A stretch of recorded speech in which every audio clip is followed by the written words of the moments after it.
네, 오늘 말씀은 사도행전 17번째 강해 시간입니다.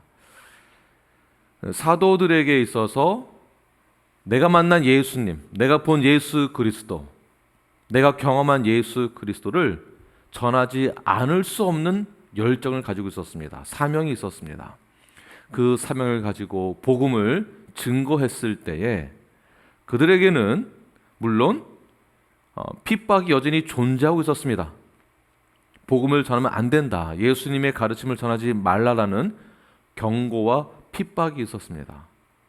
그럼에도 불구하고 사도들은 복음을 증거하는 동시에 표적과 기사가 일어나게 되고 수많은 사람들이 예수님을 믿고 주님 앞으로 돌아오게 됩니다.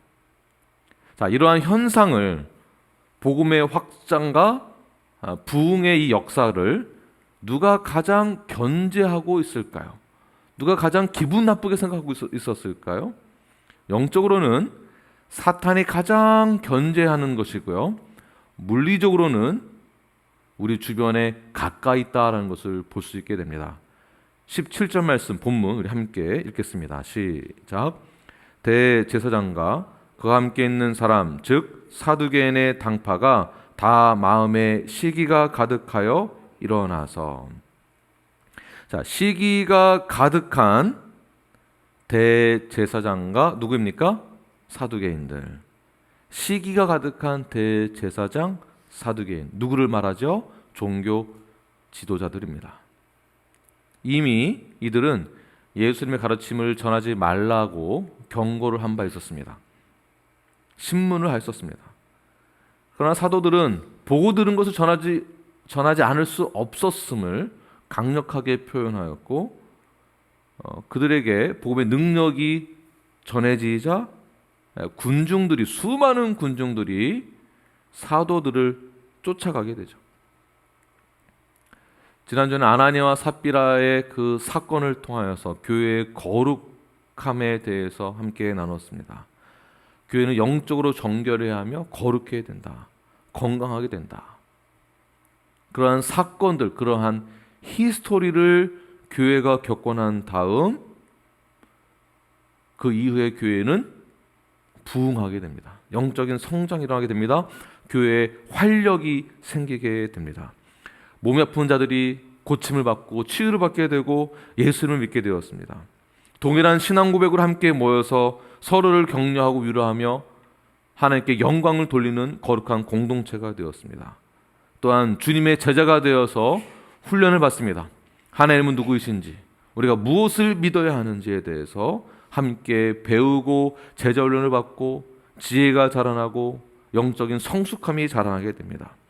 이러한 영적인 부흥과 교회의 생동감이 있는 활력이 넘쳐날 때 이것을 누가 가장 싫어한다고 했습니까? 바로 종교 지도자들입니다. 어떻게 시기했는가? 시기가 가득해서 일어났다라고 표현을 합니다. 자, 이들을 핍박한 동기가 무엇이죠? 바로 시기입니다. 시기. 왜 시기했습니까? 기득권이 상실될까 두려워서 시기하게 됩니다. 마음에서부터 나타난 시기. 이러한 시기는 진리를 드러내야 될 성도들이 경건한 충성심과는 상반된다라고 정의를 내리게 되죠. 이것이 시기입니다. 시기가 가득하여 일어났다라는 이 뜻은 단순한 동작이나 행동뿐만이 아니라 마음속에서 품은 적개심이 직접 행동으로 나타나는 거예요. 시기가 가득해서 일어났다.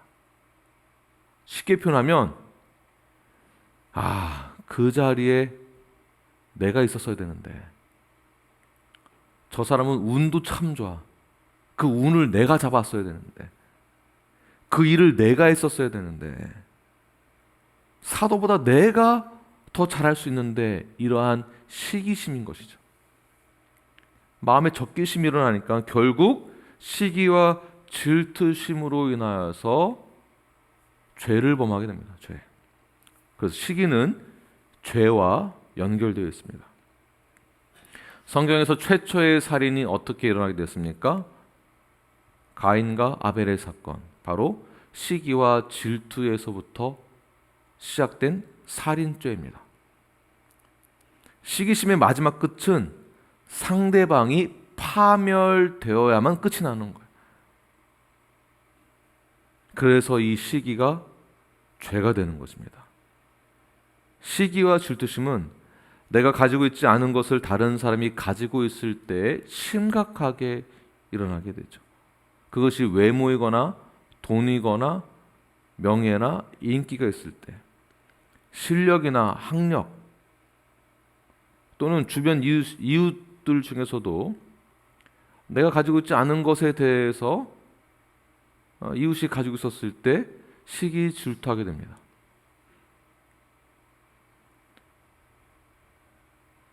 다른 이웃의 아내를 탐하거나 다른 이웃의 어떠한 것을 탐하거나 그것을 빼앗고 싶은 충동이 일어나게 되죠.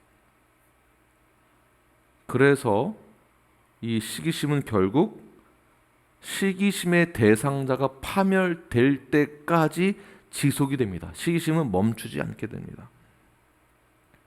상대방의 것을 내 것으로 만들고 싶어 하기 때문이죠. 종교 지도자들이 사도들의 이러한 모습을 보고 시기심을 시작하여서 모든 것을 빼앗고자 핍박을 하게 됩니다. 그러나 문제는 시기심을 하여서 상대방을 파멸시키려고 하는 동시에 자신이 파멸되고 있다라는 것은 눈치를 채지 못하는 것 또한 크나큰 문제가 되는 것이죠. 당사자만 모르는 것이 문제입니다. 사울 왕이 다윗을 질투하다가 어떻게 되었습니까? 결국 다윗을 시기심으로 파괴하려고 할 때, 파멸에 이르려고 할 때 본인이 먼저 죽음을 당하게 됩니다. 자, 이러한 시기심은 어디서부터 온 것인가? 바로 사탄에게서부터 온 것이죠. 특별히 오늘 본문에서 말하고 있는 이 시기심은 사탄이 원조입니다. 사탄이 하나님을 질투하여서 타락했기 때문에 인간을 계속 시기심의 노예가 되게 만들어 교회 안에서 시기심을 계속 불을 지핍니다. 내 자녀보다도 더, 내 남편보다도 더. 교회가 시기심이 많게 되면 다른 교회를 보고 우리 교회보다 더,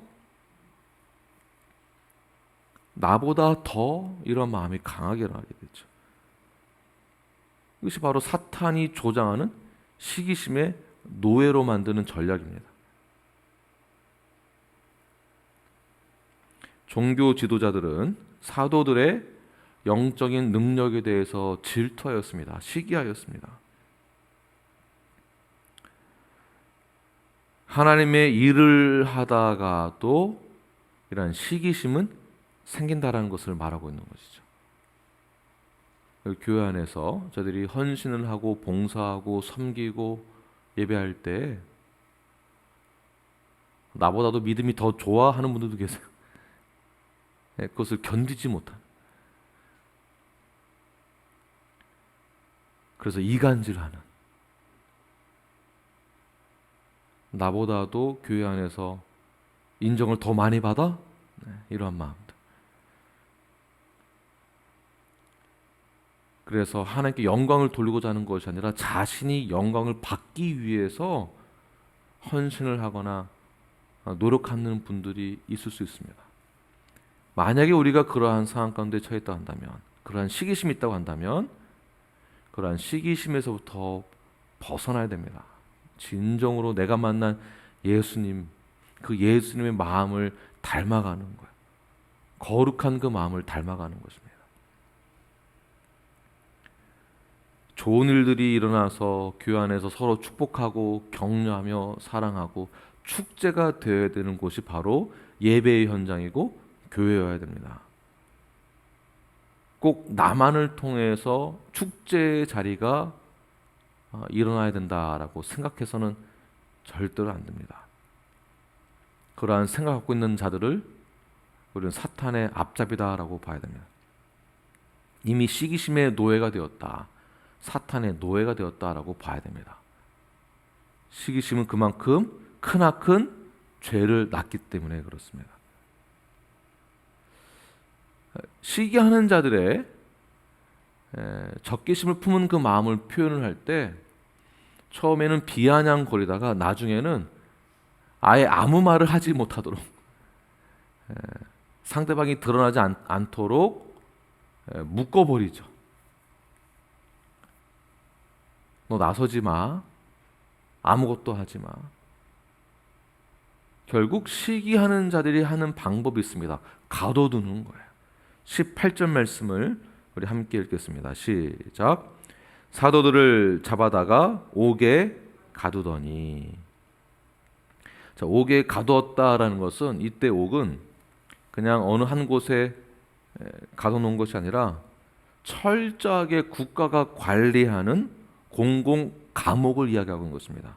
자, 이 말이 무슨 말이냐 하면 그만큼 경비가 삼엄하기 때문에 절대로 탈출할 수 없는 그러한 감옥을 이야기하고 있는 것입니다. 그들은 도저히 탈출할 수 있는 가능성이 없는 곳에 감금시켜서 그들의 모든 인기와 명예와 복음 전파를 잠재우고 그 모든 군중들의 인기를 자신에게 가져오기 위하여서 철저하게 이들을 막았다라는 것을 말하고 있는 것이죠. 그러나 아무리 철저하게 막고 가둬둔다 하더라도 복음을 전하는 자들에게 있어서 하나님의 말씀에 순종하는 자들에게 있어서 또는 하나님에게 있어서는 이러한 옥에 가두는 것이 아무런 제한이 되지 않습니다. 문제가 안 된다는 것이. 순종하는 자들에게는요, 그러한 억압이 절대 문제가 되지 않다라는 것입니다. 자, 19절 말씀 함께 읽겠습니다. 시작.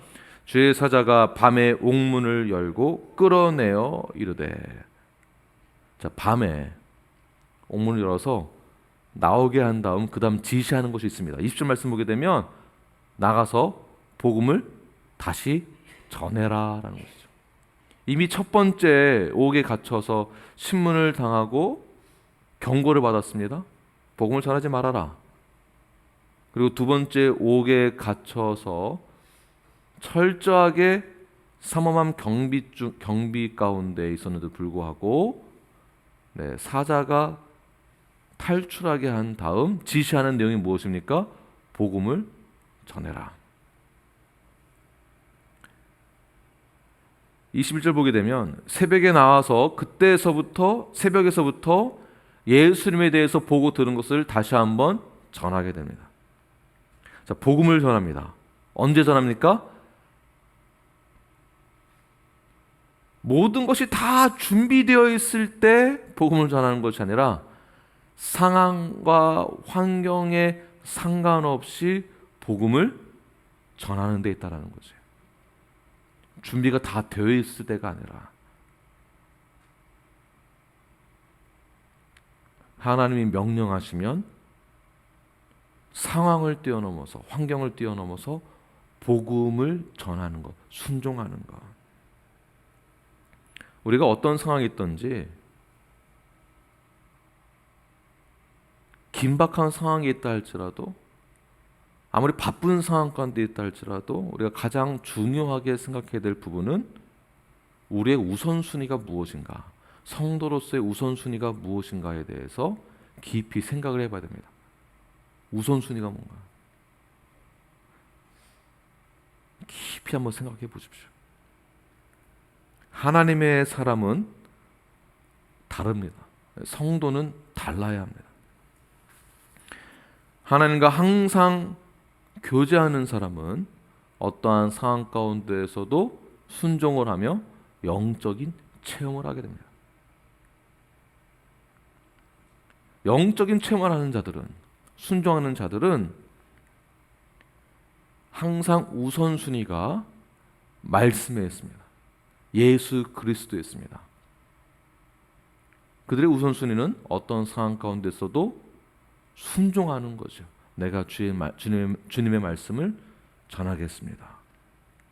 그러나 오히려 종교 지도자들은 이른 새벽에 일어나고 있는 이 사건에 대해서, 영적인 체험에 대해서 아무것도 몰랐다라는 것이에요.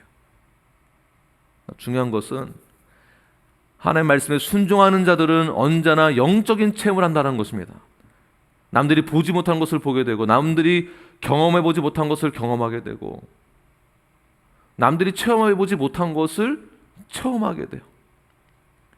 그런 것을 경험하면 경험할수록 지속적으로 영적인 성장이 일어나게 되고 자라나게 되죠. 그럼 아무리 학력이 좋고 아무리 학벌이 있어도 아무리 돈이 많아도 순종하지 아니함으로, 복음을 전하지 아니함으로 그 시기심으로 인하여서 그들이 갖고 있는 영성은 점점 타락의 길로 향하여 나아가게 됩니다. 시기심으로 가득하여서 악독하기 때문에 하나님의 역사를 경험하지 못하는 거예요. 하나님의 역사를 보아도 보지 못합니다. 느끼지도 못합니다. 그러나 주의 말씀에 상황과 환경에 상관없이 순종하는 자들은 하나님의 역사를 체험하게 되는 것입니다. 하나님의 사람은 세상이 보지 못하는 것을 보게 되고, 하나님의 계획이 무엇인지를 깨닫게 되고, 하나님의 섭리와 계획 가운데 참여하게 됩니다. 하나님의 손길을 보게 됩니다. 하나님의 역사에 참여하게 됩니다. 그러니 어떠한 일이 생겨도 그들은 당황하지 않고 좌절하지 않는 거예요. 이것이 건강한 성도입니다. 이것이 순종하는 자들이 가지고 있는 특권이고 특징이기도 합니다. 순종하는 자들에게는 이러한 열정이 있습니다. 순종하는 자에게는 비전이 있습니다. 가능성이 보이는 거예요. 순종하는 자들에게는 성장이 있고 활력이 있습니다. 자, 이러한 교회가 부흥하는 교회가 되는 것입니다. 부흥하는 교회의 특징이 바로 이렇다라는 것이에요. 말씀에 적극적으로 순종하는 것. 적극적으로. 그러나 시기하는 자들은 다르죠. 시기심 때문에, 악독한 마음 때문에 하나님의 역사와 계획을, 비전을 전혀 보지 못합니다. 나만 보이는 거예요. 나만. 이러한 자들에게는 비전이 없습니다. 가능성이 안 보여요. 지금 현재는 좋은 것 같아도 앞으로가 안 보이는 거예요. 활력이 없습니다. 단순히 종교 지도자들은 베드로와 사도들을 감옥에 가둬두면 이 모든 문제가 종결될 것이다 라고 보았던 것이겠죠. 감옥에 가둬놓고 겁을 주면 이들이 겁을 먹고 더 이상은 복음을 전하지 않을 것이다. 아마 포기할 거다라고 생각했을 것입니다. 감옥에 가다 놓으면, 겁을 주면 이들이 기가 죽어서 절대로 이와 동일한 일들을 하지 않겠지라고 생각했을 거예요. 그러나 상황은 정반대로 돌아갑니다. 이것이 바로 하나님의 역사예요. 정반대예요. 사탄은 우리를 묶으려고 하고, 죄의 쇠 사슬로 우리를 묶어 놓으려고 하고, 가능성은 희박하다라고 하고, 우리에게는 가능성이 없다라고 말을 하나, 그러나 하나님을 믿는 자들은, 예수를 믿는 자들은, 그 말씀에 순종하는 자들은, 그 말씀을 받아들이는 자들은 상황을 역전하는 역사를 경험하게 되는 것입니다. 여러분 믿으십니까? 모든 상황을 역전할 수 있는 비결은 바로 하나님 말씀에 순종하는 것입니다. 복음을 전하는 것입니다. 어떻게 역전이 일어나게 되는가? 24절 보게 되면, 성전 맡은 자와 제사장들이 이 말을 듣고 의혹하여 이 일이 어찌 될까 하더니 이들이 옥에서 나와서 복음 전하게 되는 사실들을 제사장들이 보게 되었습니다. 자, 의욕하여라는 뜻은 뭐냐면 혼란스러워했다라는 것이에요. 이게 가능하단 말이야? 이게 어떻게 이러한 일들이 일어날 수 있단 말인가? 당황하고 허둥대었다라는 뜻이 있습니다. 상식적으로 일어날 수 없는 일들이 초자연적인 기적과 역사로 일어나게 되었다라는 것을 그들이 그제서야 알게 되었다라는 뜻이에요. 이게 가능한가?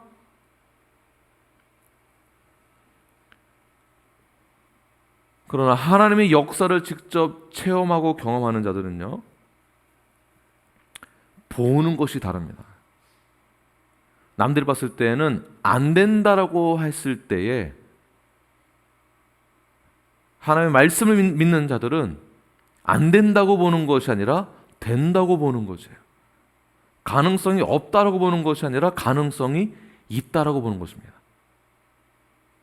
죄인들을 그냥 죄인으로 머무르게 하는 것이 아니라 그 죄인이 살아날 거다라고 보는 거예요.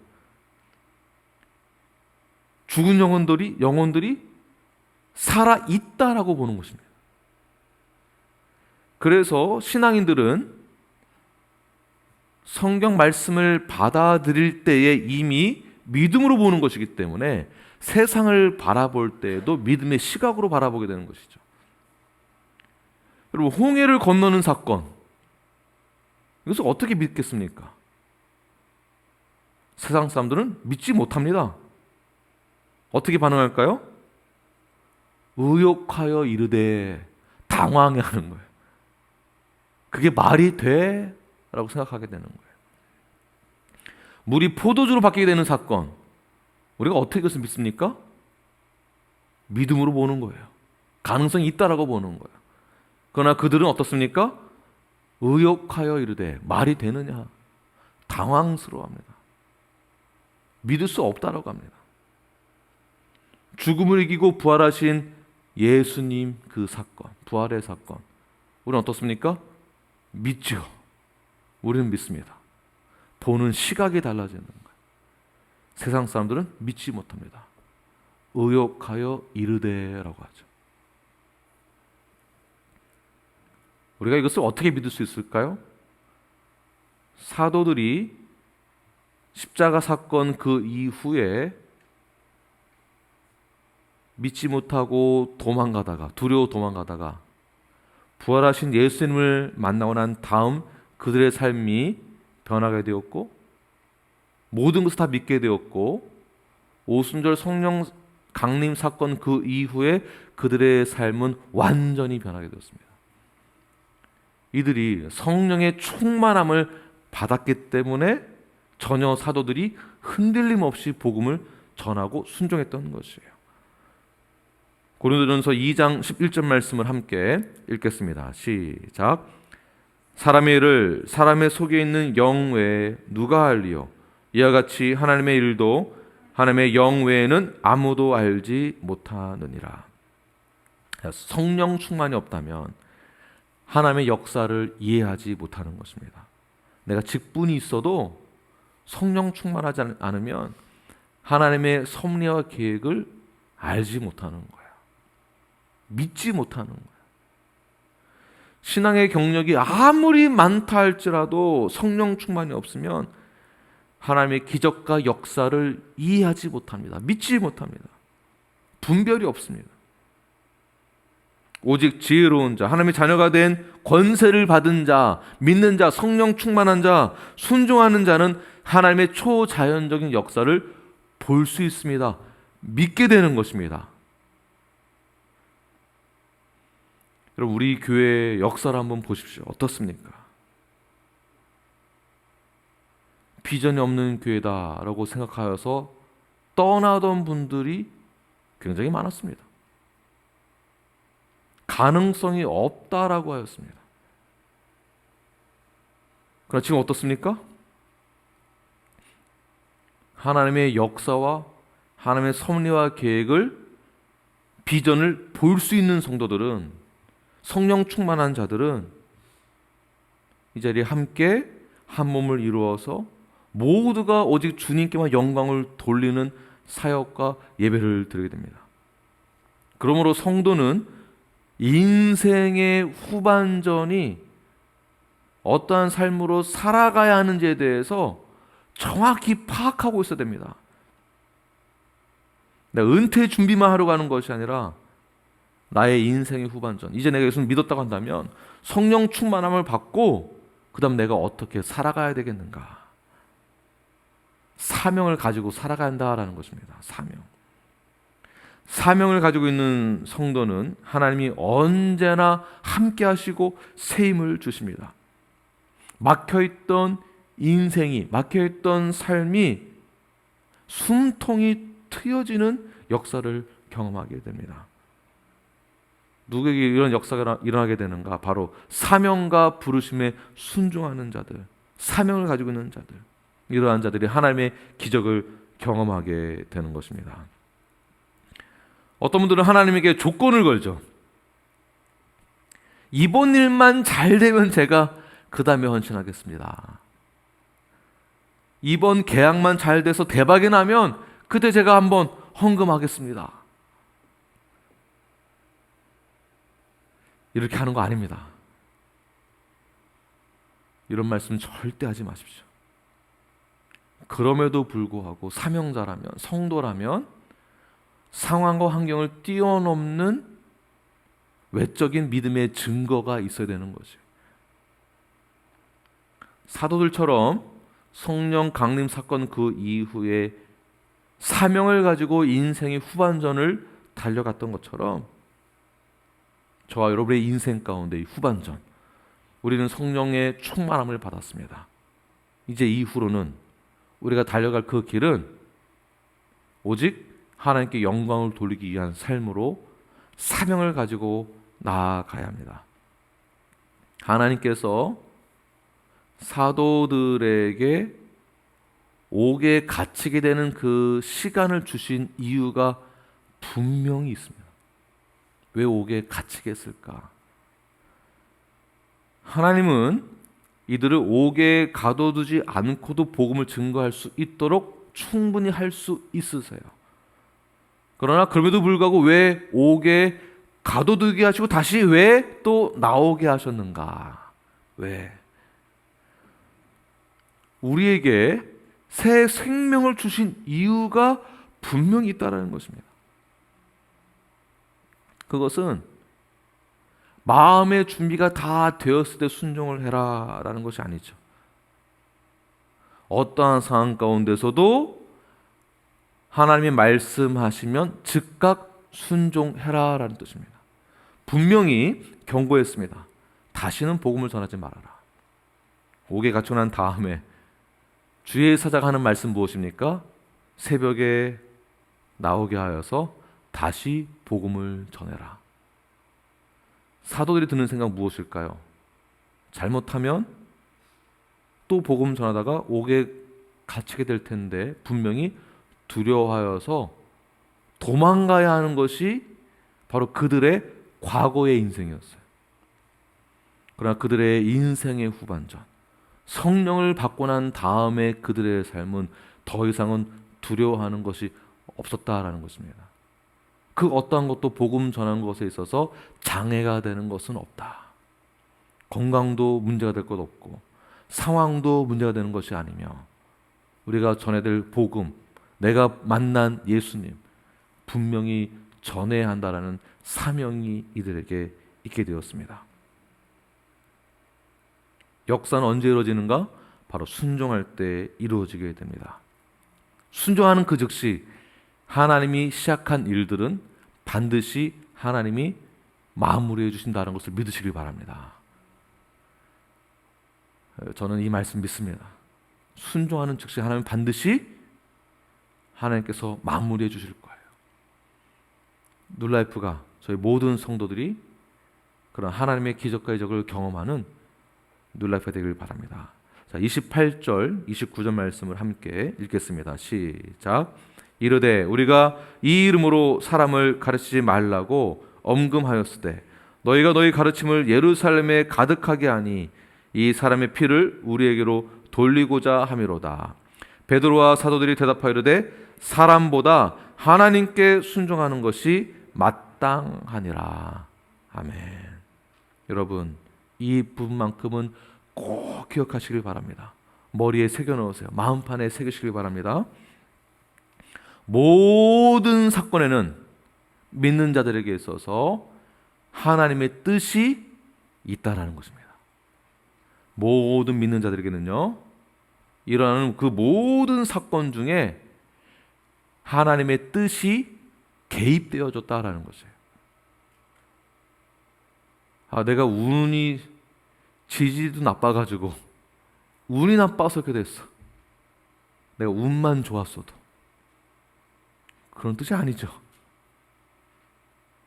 모든 사건에는 하나님이 개입하신다.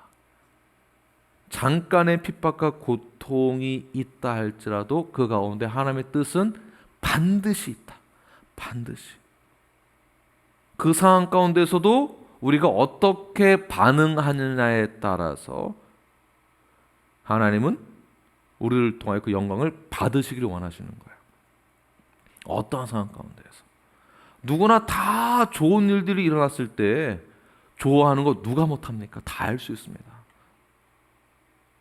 옥에 갇히는 상황 가운데서도, 어려운 일들이 생기는 상황 가운데서도, 고난 중에 있을 때에도, 그것이 개인적인 어려움이나 개인적인 어떠한 사건이나 개인적인 문제가 있을 때 내가 어떻게 반응하는지, 그것을 하나님이 보기 원하신다라는 거예요. 순종을 하는지 안 하는지. 그 순종을 통하여 하나님은 영광을 받으시겠다라는 것입니다. 그리고 순종을 통하여서 하나님은 우리에게 반전이라는 역사를 주시죠. 우리의 믿음도 더욱더 견고해지고 상황이 바뀝니다. 또는 상황은 변하지 않는데 우리가 보는 것이 바뀌는 거죠. 보는 것이 바뀌는 거예요. 여전히 변한 게 없는데. 우리 교회에도 설명할 수 없는 여러 가지 어려움이 많이 있었습니다. 저는 그것 또한 하나님의 뜻인 줄 믿습니다. 하나님의 계획과 섭리가 있었다는 것을 저는 믿습니다. 동시에 여러분의 개인에게도 하나님이 허락하신 여러 가지 고난이 있었을 것이에요. 또는 고난 중에 있는 분들이 계십니다. 그건 역시 하나님의 뜻이 개입되어져 있는 것입니다.